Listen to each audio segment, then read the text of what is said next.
Ito po yung pinaka road niya. Ayun po yung may kotse na yun, yung bahay ni Mayor. Ito po yung binibenta. 2,300, 2,200 may gitong square meter.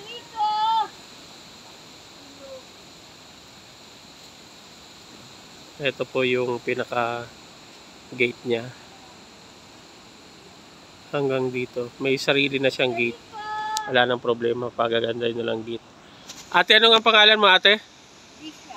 Bisha. Ano po apelido nyo? Doklayan. Broklayan? Doklayan? B-I-S-S-I-A. B.S. Victory. Bisa? Bisha. Bisha. Yan si ate Bisha yung kasama natin dito. Hanggang dito, ayan, may sariling bakod.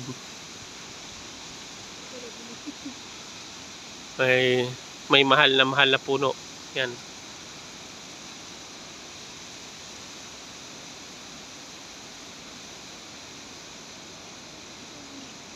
Yan, binibigyan po natin pinaka-frontage nung tabing kalsada niya. Ayan.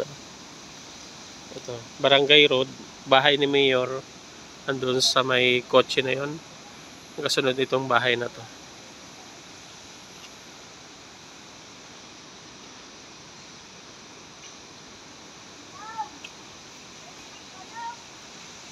Ayan. Yan po yung pwede natin gawing opisina dito sa Barangay Pamplona General na Quezon.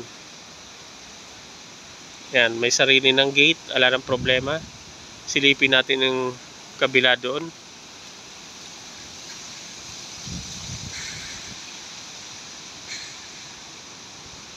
Ayan, ito po yung pinaka gilid niya. Hanggang na po yan doon sa may dagat. Yan, ito pwedeng opisina po na yan.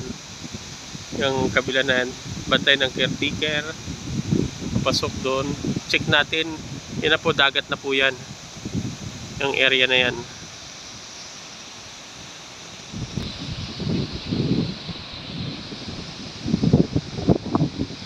Ito pwede na po natin itong bakuran ng, ng concrete bakod.